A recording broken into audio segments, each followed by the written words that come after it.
Alors nous sommes donc dimanche, on est le 9 Nissan, et on est page Yud Gimel de Kretot. Yud Gimel, on est à la 5e ligne, Amar Rabbanai, Amar Shmuel. D'accord? Yud Gimel. Donc il a dit Rabbanai au nom de Shmuel. Bahalavim wa nevela.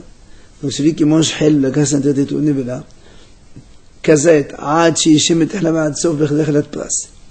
Quand on mange demi-olive plus demi-olive, il faut que donc les hayev, lorsque du premier jusqu'au deuxième, ben on est dans achelat pras. On a dit hier entre 4 et 7 minutes. Si maintenant quelqu'un mange ochalim temeim, c'est-à-dire donc de la nourriture qui va le rendre tamé, ou bien shqasim ou masim, donc là aussi des reptiles, ou mashkin, afelo kolayom kulo, même toute la journée, perdez achelat pras. Le temps de 4-7 minutes. Alors moi, je comprends pas. Tu me dis même toute la journée, après tu me dis de 4-7 minutes. Maïkam, qu'est-ce que c'est ça? Amala, papa, voilà comment il faut comprendre. Même s'il boit, il mange toute la journée, c'est-à-dire il ne peut être hayav, même s'il a mangé toute la journée, s'il a mangé un petit peu, non, il faut qu'il y ait kazaït dans 4-7 minutes. Là, il est hayav. S'il n'y a pas ça, s'il mange une petite bouchée tous les quarts d'heure, eh ben, c'est rien du tout. Et quand on dit 4 à 7 minutes, c'est quoi? C'est minimum 4, maximum 7? Ouais. C'est comme pour la... Pourquoi il met le manger de reptiles avec les tminim? Pourquoi il met pas le reptile avec relève? Parce que pour les reptiles, il n'y a pas de carré. Le halv, il y a carré. Pour les reptiles, c'est un non, comme le cochon, c'est pareil. C'est 29, non? Ouais, le cochon, il est pas ah non, je sais pas. Mais tu m'as pas posé une question. Bien sûr. Bien sûr. Alors, mais tu m'as posé une question. Kol ha'ochalin, mestafin, son ha'givya becha, c'est pras. Il dit tous les aliments peuvent s'associer. Les fsol ha'givya, c'est-à-dire que Hachamim disent que celui qui mange ces aliments-là, ce qu'on appelle les fsol ha'givya, ils rendent son corps inapte à manger la trouma. Un Kohen qui mange ça, même b'chassé pras, ce qui est marqué ici, les fsol ha'givya b'chassé pras, c'est-à-dire il mange donc une quantité de demi-pras, eh bien, s'il mange plusieurs aliments différents, il devient impur, que quand il touche la trouma, il la rend pas soule. Parce que quelqu'un qui est impur, il peut rendre la trouma impure, ou bien il la rend pas soule. Ici, il dit donc... Le Kohen, essentiellement. Après, bien sûr, pas le Kohen. Ça ne peut être que le Kohen. Le Kohen, il mange le trouma. Quand il n'est pas soule, interdit, non? Évidemment. Alors, c'est quoi la différence? Et Israël aussi. Ça veut dire que la différence, c'est que quand elle n'est pas soule, elle ne peut plus transmettre l'impureté. Quand un tamé, il transmet, il s'appelle tamé. Quand il est pas soul, ça s'arrête là-bas. Alors, oui. Bien sûr. Mais Israël ne mange pas la trouma de toute façon. C'est comme le Kohen. Alors, mais il ne mange pas la trouma. Alors, combien? On a dit Ketzad, comment? Achad, Behazad, Behachad. Il a mangé. Après, il a remangé. Im yesh. S'il y a depuis le début jusqu'à la fin de sa consommation, donc, le temps de la place entre 4 et 7 minutes, alors là, c'est Mestarev ce qu'il a mangé au début jusqu'à la fin, et donc ça va la rendre pas soul, ou quand il y a ses places. Yotomekan, et Mustafin. Plus que cela, il n'y a pas, donc, ça s'associe pas évidemment si on dépasse les 7 minutes. Maintenant, il dit, Lo hetiru le'echol pachot mekasher, la ochel pachot mekasher, l'ered v'letvol. Hachamim n'ont pas permis à celui qui a mangé moins que le shiro d'aller faire le mikvé. S'il a mangé moins que le shiro, de toute façon il n'est pas tamé. Mais Hachamim disent ici, on ne lui permet pas de faire le mikvé. Yarad v'taval ve'ala v'heshlemo mistaref. Si malgré tout, il a mangé par exemple le demi-volume, après il est parti faire le mikvé, il est monté, et il a remangé une autre moitié. Oui? Dans ces cas-là, il dit, Mistaref, c'est-à-dire que le mikvé, il sert à rien, en fait. Parce qu'il a mangé la demi, il a fait mikvé entre temps, après il a mangé l'autre moitié, Donc la première et la deuxième moitié s'associent, et donc il devient un peu tamé. Donc le mikvé qu'il a fait, ça sert à rien. Il a servi pendant le laps de temps entre le 1 et le 2. Ben non, parce que de toute façon, on est en moins de 4-7 minutes pour s'associer entre la première moitié et la deuxième moitié. Ça sert pas grand chose. Oui, pour que la première moitié et la deuxième moitié s'associent, il faut qu'on soit moins que d'Achelat Pras. C'est ce qu'on a dit. Après, Achelat Pras, c'est maximum 7 minutes. Alors,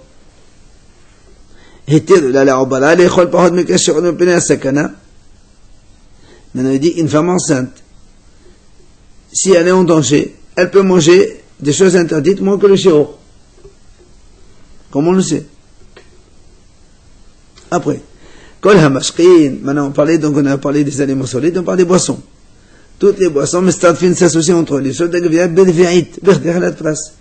la même chose. Si un homme il boit plusieurs boissons, et donc il associe plusieurs quantités différentes, volumes on va dire, eh bien, si on arrive à additionner jusqu'à Rivérit, donc 86 millilitres, donc ce qu'on boit à Pessah, il faut un temps de Achilat Pras. Donc là aussi, entre 4 et 7 minutes.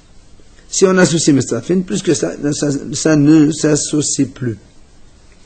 Enfin, Hutroula le Magat Mehmet, une femme qui allait son bébé et qui est devenue impure pour un mort. Oui, une femme, elle est devenue impure pour un mort. Par exemple, elle était dans une pièce où il y avait un mort. On lui a permis les Hanik Bena Uvna Tahor. On lui permet d'allaiter son bébé, et son bébé, il est Tahor. C'est pas le choix, c'est normal. C'est normal d'allaiter, oui, mais c'est normal Tahor, non. Le bébé, il est tamé s'il touche une femme impure.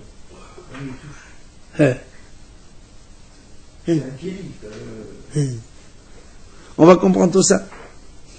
Alors, Katanemé a dit quand même, on vient de dire quoi? Donc on vient donc finalement, si on revient à les 10 premières de cette moïta, c'est marqué que si entre la première consommation et la dernière, Kazet, on a Achilat Pras, eh bien c'est Mistaref. Alors comment Rabbana il a dit du matin au soir, ça ne s'associe pas. Alors que nous on a dit non, il faut Achilat Pras. D'accord?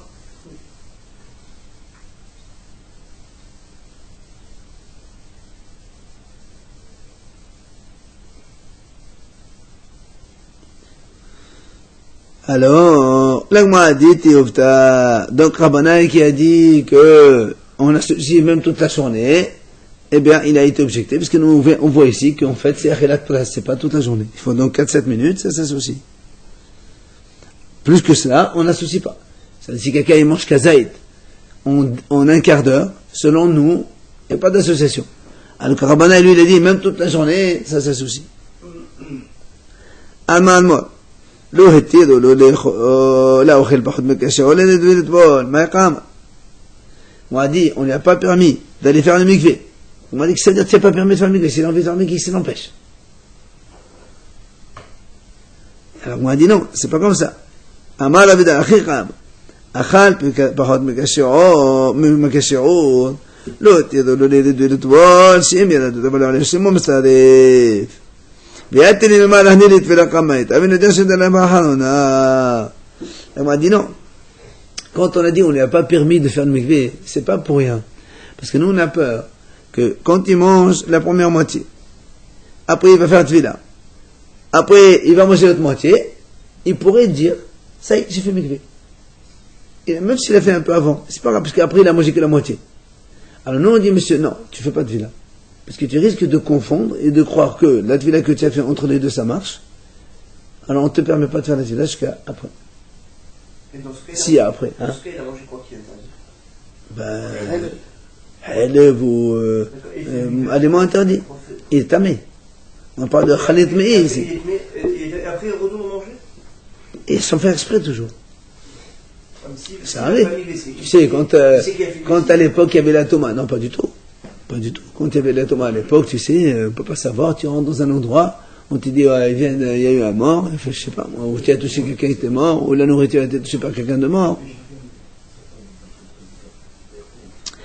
Alors, c'est pour ça qu'on n'a pas permis d'aller au mikvé.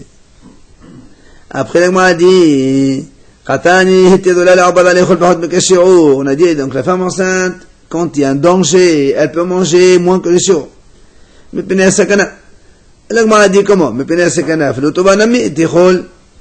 Quand il y a un danger, elle peut manger même plus. Toi, tu me dis, elle peut manger que moins que le shiur, moins que Zaïd.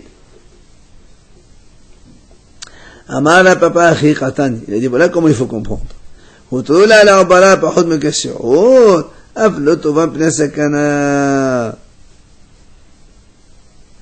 Dit, en fait, ce qu'on a dit là, c'est que la femme, elle peut manger ce qu'elle veut, mais à chaque fois, moins que le shiur. C'est-à-dire, elle peut manger une grosse quantité, mais elle ne doit pas le manger d'un trait. Elle doit manger moins que le shiur. Comme qui pour ceux qui sont malades, ils doivent manger, on leur donne moins que moins que Groguet là-bas. Après, ça s'arrête un quart d'heure, et encore la même chose on fait. Donc la femme, moins que Kazaït, et elle peut manger une grosse quantité en s'additionnant. Qatani, on a dit dans la braïta, la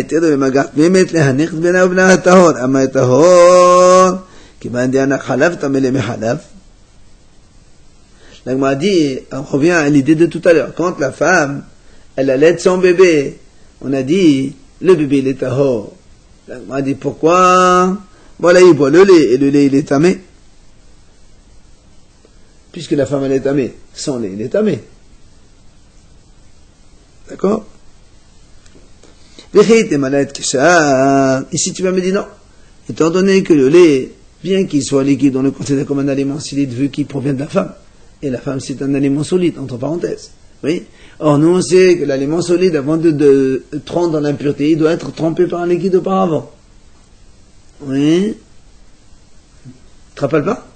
Si, tous les aliments solides, avant de prendre l'impureté ou transmettre l'impureté, ils doivent être imprégnés d'un liquide. Or, le lait, sans être mouillé, absolument, il ne prend pas l'impureté. Bien sûr que non. Il y a un mort, il touche une pomme qui vient d'être cueillie de l'arbre. Voilà. Combien de fois on a parlé de ça? on a parlé des récoltes. Quoi? C'est comme ça qu'on voit ça? Voilà, mais genre, dans toutes les morts, on voit ça. C'est pour ça. Oui. Non, mais ça, c'est logique, mais. Mais c'est pareil.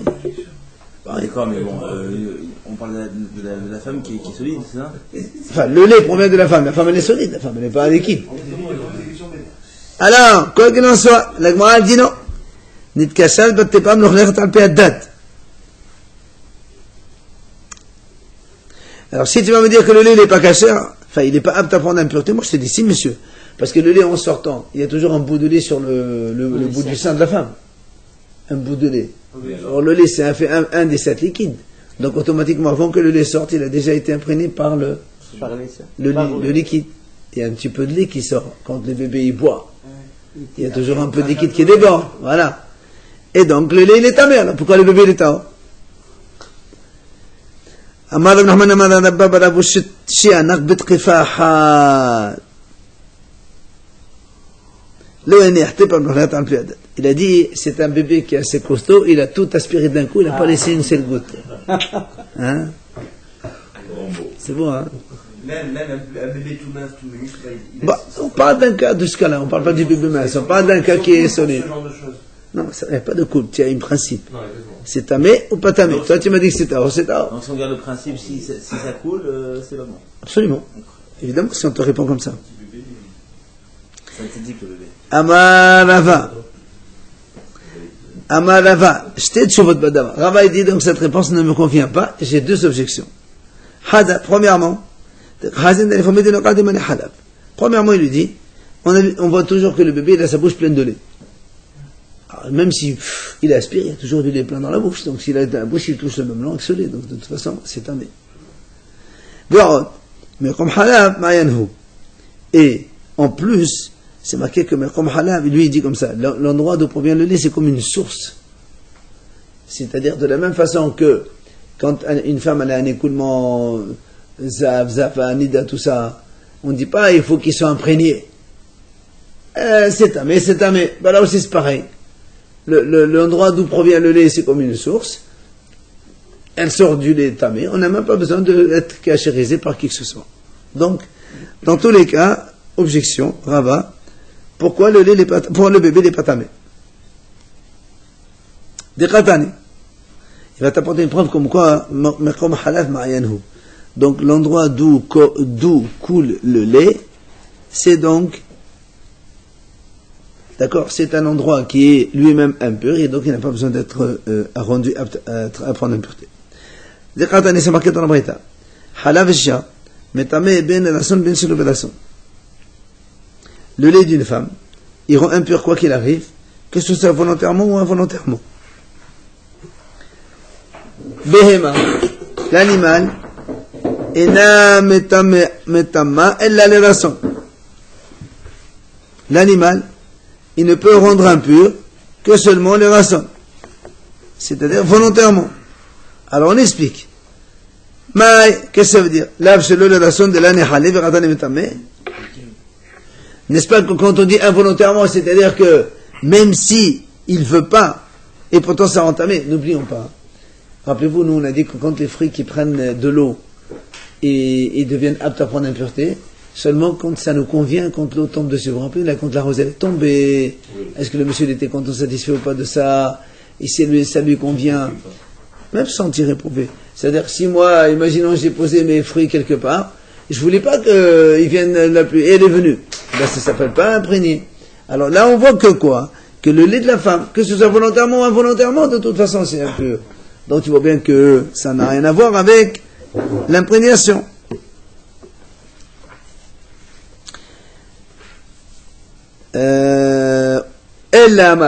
Donc alors Rava il va nous expliquer. C'est pourquoi le petit il est tahor, parce que parce qu'on sait peut-être qu'il n'a pas pris 86 millilitres. Parce qu'il faut des vérités pour tamer. Il prend jamais la paix. Premièrement, et même si tu vas me dire peut-être qu'il a pris. Bon, dans le doute, on est mahmir. Non. Ça fait qu'on a parce que il a pu le boire en plus de 7 minutes. Ce volume-là. Donc c'est faisable. C'est pour ça que le bébé il est tahor, même si peut-être le lait de sa mère, que sa mère elle est impure. D'accord? On a un doute. Et donc deux ça fait en fait. Peut-être qu'il a été le volume ou peut-être non. Et même si c'est le volume, peut-être qu'il l'a fait en beaucoup plus de temps. Mais on n'avait pas vu au début que justement pour que la nourriture tamée, c'est pas la peine d'attendre 7 minutes. Non. Non? Non. On a juste, ça c'est pour, on parle de transmission d'impureté. Alors, on va poser une question. Mais comment tout à l'heure on a dit que Rava il pense que le lait de la mer c'est comme une source et on n'a pas besoin d'être imprégné d'eau, comme on a dit au début. Voilà, il y a une Mishnah qui dit Haïcha, il a coulé du lait de ses seins. Il est tombé dans l'espace d'un four, dans le creux d'un four. C'est marqué Tanour Tamé.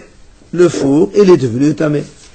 Donc du lait de femme qui est tombé sur un four, dans l'espace creux. Elle est du lait tamé, hein? Non, la femme elle est tamée. La femme elle est tamée. Non, parce que attends. Non mais excuse-moi, le lait il n'y a pas eu un avis où il disait qu'il était tout le temps tamé, même si la femme n'est pas tamée. Non, au contraire, Rava il a dit que oui, c'est Rava qui a dit ça. Voilà. C'est Rava qui a dit justement. D'accord. Nous on a dit Rava il a dit mais comme donc dans tous les cas, il est tamé. Il n'y a pas besoin d'imprégnation. Alors c'est pour ça, nous, là-bas, il y a marqué. Et là-bas, on a posé la question, comment tu dis que le lait rend impur le four? Comment le lait, il a été imprégné par un liquide? Donc tu vois bien que il faut qu'il s'imprègne d'un liquide. Donc la notion que le lait, il provient de sa source et qu'il est tamé d'origine, ça ne marche pas. Il faut quand même l'imprégner d'un liquide. Ça, c'est question contre Rava. C'est ce qu'il a dit Rabbi Hanan, que la goutte de lait, elle était donc déjà sur le bout du sein, et donc ça a mouillé tout le lait qui sort. Mais tout le lait de la femme est toujours tamé, tu dis? Non, c'est parce que la femme, elle était impure elle-même. Ah, sinon elle n'est pas tamée? Ah non. Ah, j'ai jamais Maintenant, si tu me dis très bien, et alors, Rava, il n'est pas obligé de penser comme Rabbi Hanan. C'est Rabbi Hanan qui a dit que il y a cette goutte qui imprègne et qui touche le lait, qui le mouille. Peut-être que Rava n'est pas d'accord. Elle dit non.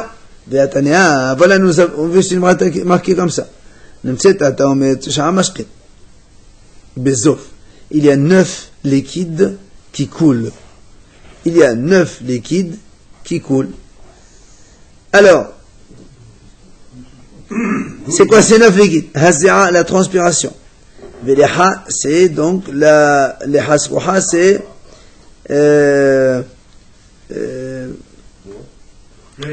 non. Rachid a dit Kitora. C'est bon, c'est un petit peu soit la salive ou quelque chose qui est un liquide qui sort. Peut-être. Pas le bébé, pas le bébé obligatoirement. Véréaï et les excréments et les gros besoins. Tous ces trois-là, théorim kulam. C'est tort, il n'y a pas d'impureté. Même si le monsieur est impur, ces trois choses, ces trois liquides qui sortent de lui, c'est pur. Dim'at aino, les larmes. Vedama gifato, et le sang d'une plaie.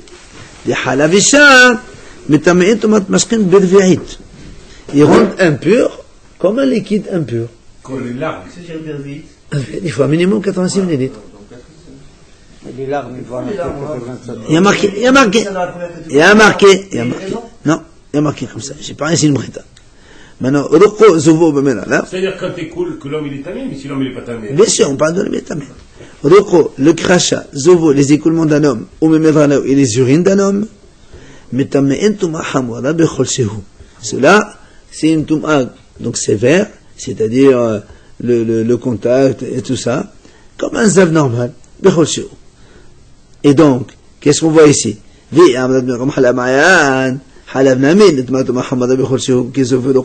si tu me dis non, que selon Rava, que le lait, c'est comme s'il avait une source donc dans le corps de la femme, et ça coule comme un zav, comme un écoulement, alors pourquoi tu le mets dans la deuxième catégorie? Il fallait le mettre ici, comme le zav.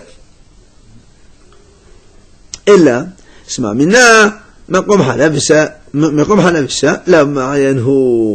donc on est obligé de dire que l'endroit donc d'où sort le lait de la femme, c'est pas un moyen, c'est pas une source, et donc le lait a besoin d'une imprégnation par un liquide avant de transmettre l'impureté. Ah, alors l'agma a dit, Achi, c'est comme ça, et Achi, Kashah Matnita. Alors comment tu fais avec la braïta qu'on a vue? Alors voilà, il est marqué là-bas que le lait, il rend impur aussi bien les rations que chez les rations, volontairement ou pas involontaire. Si tu dis que le lait a besoin d'être imprégné, ça change. Si c'est pas volontaire, ça rend pas l'impureté, ça transmet pas l'impureté. On a dit non.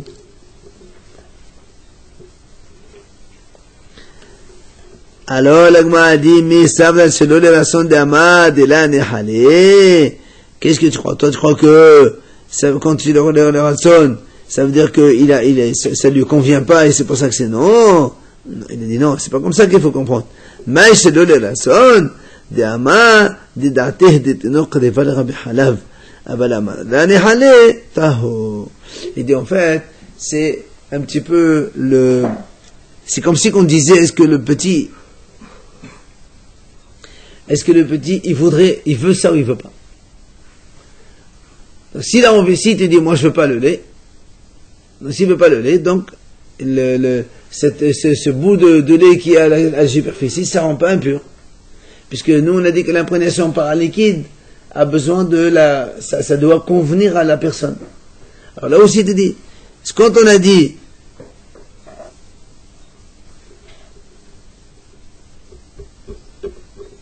quand on dit les ratson, c'est involontaire, ça veut dire que c'est le bébé. Ça lui plaît pas, il veut pas comme ça. Et donc quand il veut pas comme ça, automatiquement, ça ne transmet pas l'impureté. Et c'était pas volontaire ou involontaire? Non, justement, c'est pas volontaire. C'est est-ce que ça convient ou ça convient pas? C'est comme ça, on a changé. Pour répondre à la question, on a changé le sens. On n'a pas répondu à la question du four alors. Ici, puisqu'on a prouvé par là qu'il faut que le lait soit imprégné quand même. Donc le four est gâchère est tamé? Si le lait n'a pas été imprégné par une goutte donc superficielle, oui. Mais comme Rabbi Hanan dit non, puisque la goutte était enveloppée d'abord par ça, c'est pour ça que le lait il est tamé. Et donc, la question c'est une goutte qui est tombée. non, c'est pas une goutte, c'est du lait qui est tombé. Mais ça a été imprégné. Non, il faut de toute façon. On a tout. 86 millilitres. Ouais. La femme elle a fait couler 86 millilitres. Et alors, c'est quoi 85 minutes? C'est quoi 85 minutes? C'est ça, c'est la moitié d'un verre. C'est moins que ça. Moi, jamais eu. Top! Il coule comme ça, les facettes. Oh, t'inquiète pas, va. Hein?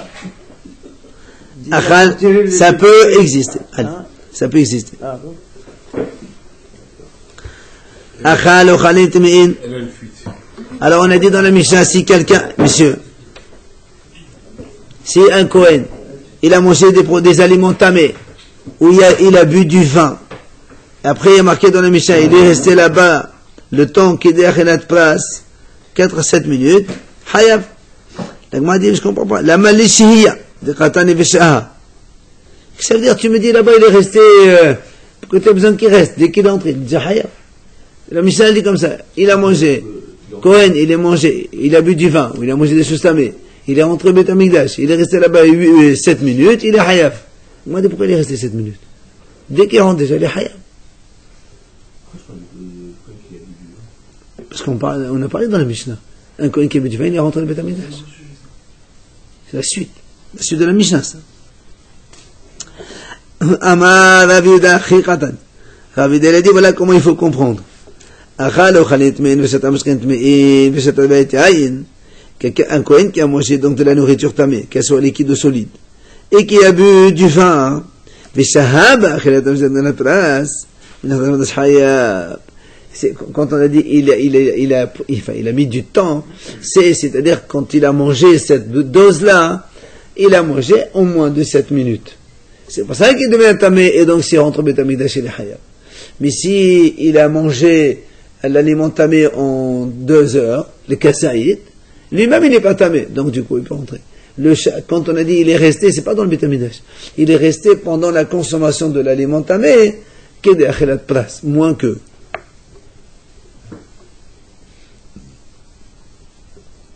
Rabbi Elazar, mais on a dit comme ça, s'il a mangé réveillite, non, il a bu du vin réveillite moins, pas en une seule fois, il n'est pas hayab. Tano Rabbanan Chachamim enseigne. C'est marqué dans la Torah, Yain v'shechal al tesht. Oui, on parle de quoi, monsieur? C'est la paracha de Shemini. Mais comme c'est pas cette semaine, c'est dans 3 semaines, donc il m'arrache. C'est un bijou différé. C'est la semaine prochaine, non? Oui, mais ce Shabbat c'est Pessah. Shabbat après c'est Pessah, on est Shemini dans 3 semaines. Tano Rabbanan Yain v'shechal al tesht, c'est marqué donc, le Kohanim Hashem leur a dit, du vin et des liqueurs tu ne boiras pas. Pendant le service. Yachol, avant de servir, bien sûr. C'est quoi? C'est liqueur? Oui, Shecha c'est liqueur. Shecha. Yachol a fait le kol shehu. Même une goutte, a fait le migato, même du pressoir, c'est-à-dire du jus de raisin. Tamudomad veshechal. En asur ela kedel shaker. Il dit, non. Qu'est-ce qui est interdit? Seulement un liquide qui peut rendre saoul. Vechama, combien? Kedel shaker. Revi'ait yain ben 40 yom. Il faut donc 86 litres donc d'un jus de raisin qui est resté 40 jours déjà. La moitié des 86, on a vu. Non, 40. Hier, on a vu la moitié. Non, ça c'est la moitié, et puis notre moitié, c'est au contraire. Ah oui, merci là, ouais, c'est vrai. Là, pour être tamé, et pour être donc hayav, s'il a bu réveillite d'un vin de 40 jours. C'est un imken, hein? Absolument, c'est du vin, c'est pas du jus de raisin. Tu presses du raisin, tu bois, il n'y a aucun problème. Imken matamudoma yain. Alors, pourquoi on dit yain? Si tu me dis à marquer shechar et tu exiges que ce soit donc quelque chose qui peut rendre ivre. Le malach, c'est mozadin alav kol shehu, ou mozadin alav migato. Et donc il a dit, de là donc tu apprends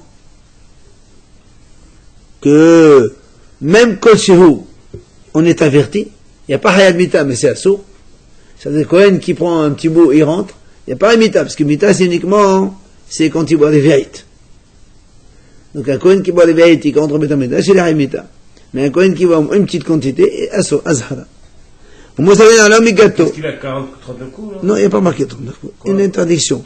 Peut-être, il y a marqué, peut-être azhara. J'ai des amis quoi. Top. Alors, le Gemara dit.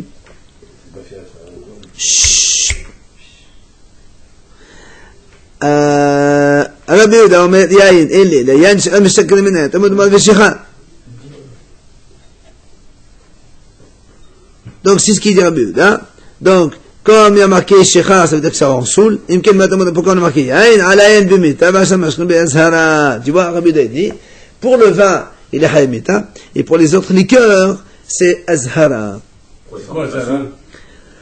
Hein? Avertissement. Ça rend saoul si le... Ouais, mais ça fait rien, ça fait rien. Lui, il dit qu'il n'y a que le vin, la Torah dit Yain. Comme d'ailleurs le nazir, c'est pareil. Ouais. Rabbi Yehuda dit Yain, al tesht v'shechar, al tesht. אל תסתירו כדי לשחרר אותו, האם בואו נתן תורה מהם כלשהו פטור. Rabbi Eliezer lui dit, il y a marqué dans la Torah, tu ne bois pas du vin, tu ne bois pas de liqueur.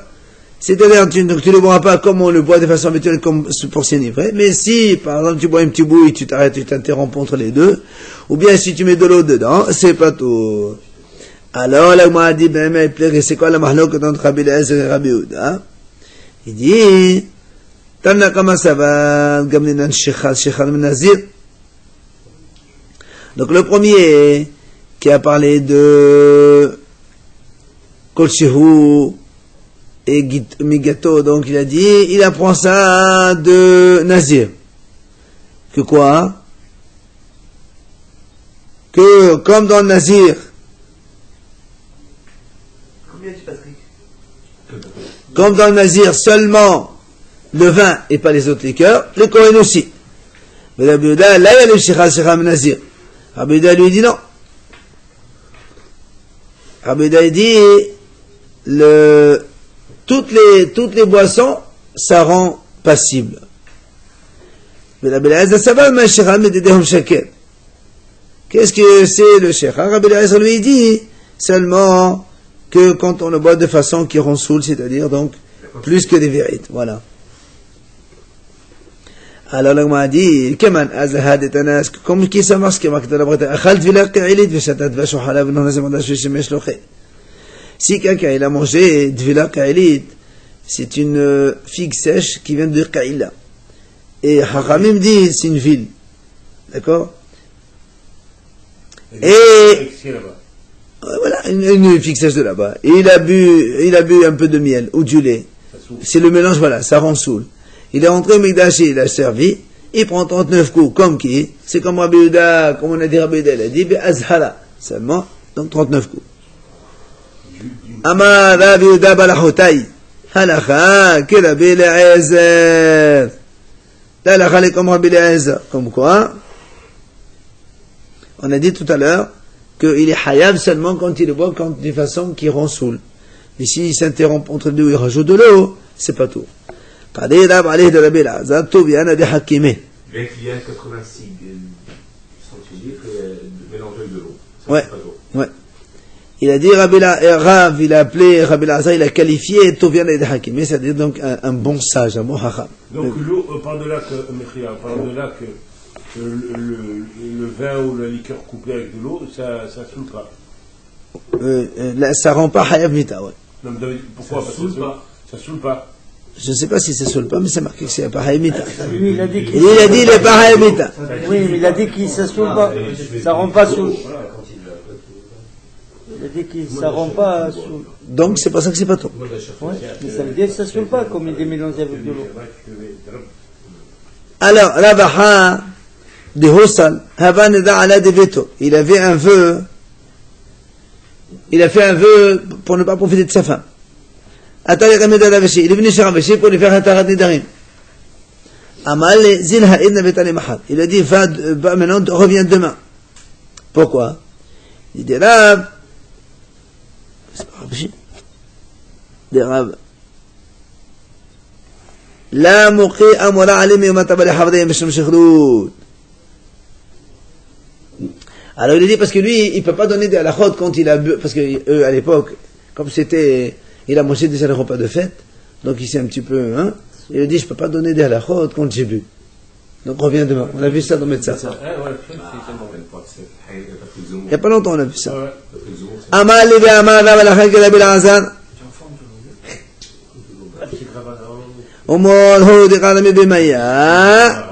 Il a dit, mais alors, comme, voilà, on a dit que la halakha comme Rabbi Elazar, que quand il a dit, quand on met de l'eau, c'est pas tôt, et toi tu mets de l'eau dans ton vin. Amal les halakha shahid, c'est une question. Il a dit, quand tu mets de v'ait et tu mets de l'eau, ça c'est pas tour, c'est rien. Mais quand tu bois plus que de v'ait, même si tu mets de l'eau, ça saoule de toute façon. Donc je peux pas. Tano Rabbanan Chachamim enseigne la suite. C'est marqué dans la suite du pasuk la havdil ben hakodesh ben hachol. Quand un Chacham il a bu du vin, il n'a pas le droit de faire des halachot, donner des décisions halachiques entre Kodesh et Chol. Qu'est-ce que c'est ça? Et le damin, le problème d'argent, va'alachin, évaluation, haramin aussi, des choses. Ça c'est quand un Chacham il a bu ça ou un Kohen, il n'a pas le droit donc de donner des évaluations parce qu'il n'a pas la tête sur lui. Ben hatam et ben hatahor, la suite du pasuk, et le tum'ot v'taharot. Donc là aussi, il n'a pas le droit de dire tam et tahor parce qu'il y a marqué dans la Torah, non. Ou le horot, la suite du pasuk, il y a marqué ou le horot, c'est quoi le horot? Zohora. Donc donner une décision halachique n'importe laquelle, question halacha. Et que la hakim, et le medolachot, même midrash, il n'a pas le droit. Il se tait quoi? Hachem de Bel Hachem, zo halacha. Ça c'est même la il n'a pas le droit. Bien, chez les Talmud, même la Gemara, il n'a pas le droit d'enseigner les stam comme ça pour l'étude. Yachol af ha-mishnah, Talmud mat ou le horot, même la Mishnah, il n'a pas le droit. Rabbi Yosef ben Rabbi Yehuda Omer yachol af Talmud, Talmud mat ou le horot. Est-ce que même le Talmud, il n'a pas le droit de le faire? Il a dit non, c'est marqué ou le horot. Comme donc tout à l'heure la Mishnah aussi. La Mishnah, c'est permis parce qu'il y a marqué ou le horot, il faut que ce soit suivi d'un halakha. Or la Mishnah, c'est pas une halakha. Et la Gemara aussi, c'est pareil. Donc, selon. Le Talmud aussi. C'est quoi le Non, le Talmud, c'est la Gemara. Justement. La Gemara dit, est-ce que la Mishnah aussi, c'est assour? Il dit non, il y a marqué ou le horot. La Mishnah, il peut étudier, parce qu'il n'y a pas de halakha. Rabbi Yosef ben Rabbi dit, et le Talmud, on a le droit. Il dit oui, là aussi, c'est pareil, parce que le Talmud, c'est pas une halakha. Tu peux étudier. Quand est-ce que c'est assour? C'est quand tu vas donner une décision halachique. Alors la Gemara dit Keman Aza comme qui ça va Ha Detania Yasa Sherstame Usfadea Taho Shishtuye Yain Moren Bahen Hora'a. C'est marqué dans la Braïta là-bas.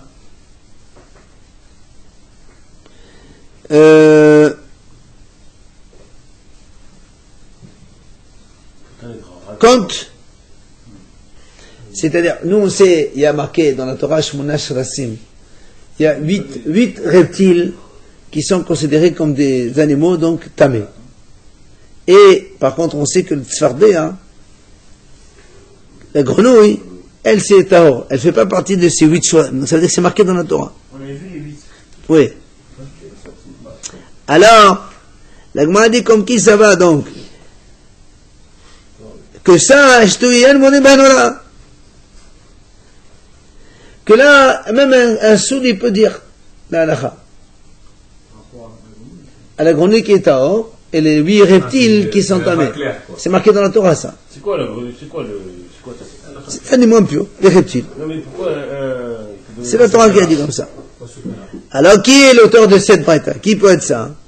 Nima Rabbi Yosef ben Rabbi Yehuda Hillel Rabbanan. Est-ce que c'est Rabbi Yosef? Donc, puisque c'est Rabbi Yosef qui a dit que quand on étudie, c'est rien, donc il n'y a pas de halakha. Parce qu'aujourd'hui, ça sert à rien, tu dis ça, il n'y a pas de... Oui? La Gemara dit non, afilu tema la banane.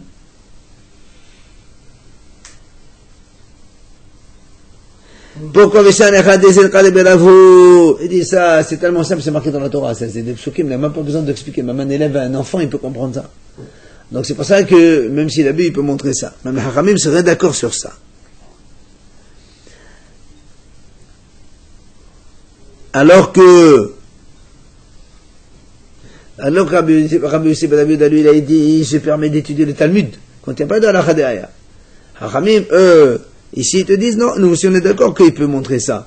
Pourquoi? Parce que ça, c'est c'est comme c'est des choses qui sont marquées par la Torah, dans la Torah, et donc un enfant il comprend tout ça. Amarav halakha que Rabbi Yosef ben Rabbi Yehuda.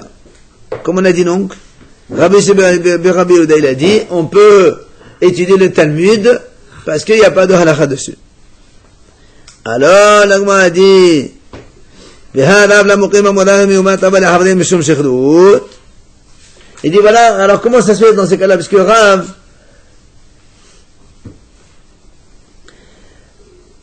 voilà, on a dit que Rav, il fait pas, il n'enseigne pas à ses élèves, donc le jour de Yom Tov, quand il a mangé la séroda. Donc ça c'était le... Rav, alors dans ces cas-là, mais Rav, non, Talmud, c'est pas là. Rav, il enseigne, il fait un cours. C'est un enseignement. Pourquoi on a dit que non? Dans quel cas il avait parlé? C'est le cas où Non, là on parle de Talmud. On a dit que voilà, le Talmud, on a le droit. Pourquoi Rav il a pas fait? Talmud, il n'a pas enseigné le cours, il n'a pas donné un cours. Comme maintenant, voilà, on dit un cours de Gemara. Quel est le problème?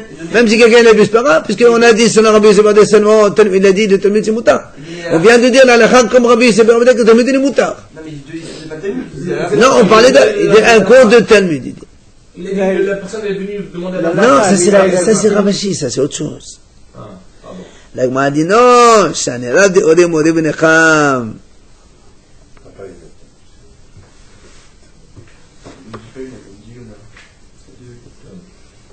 La Gemara a dit non, monsieur. Hein? Shani Rav de Ode Mode. Il dit parce que Rav, même dans ses cours, dans ses drachot, il donne la chot. Ah ouais, bien sûr, conclusion. Alors la Gemara a dit Benecham Bdela Lore. Il n'a qu'à faire attention. Il a bu. Pas vraiment, oh. Ça va, oui. La Gemara a dit non. C'est impossible. Là où tu trouves Rav, les gens ils vont poser des questions de partout. Comment? On ne pose pas les questions au grand rabbin. Rav, c'était le maître. Là, toutes les séoudotes, ils boivent, les rabbins.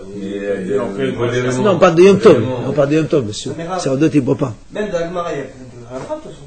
Non, mais on ne prend pas la halakha de Agmara. Séouda où il y a un mariage, ils ne boivent pas. On parle pas de mariage ici maintenant? Non, mais c'est une séouda, tu fais de rachat. Ouais, on parle de Yom Tov ici. C'est pareil, le repas. Non, c'est pas pareil. Mais il ne donne pas à la route. Il ne va pas donner la route, ça. Quand tu bois, tu fais pas l'expliquer. Matniti, la Mishnah à l'ancienne. Allez, continuons, messieurs. Yesh ochel achila ahad. וחייבים עליה 4 חטאות ואשם אחד. La Mishnah nous dit comme ça, il peut y avoir un cas où un homme il mange juste kazaït, il est chayav 5 korbanot, 4 hatat et un korban hacham.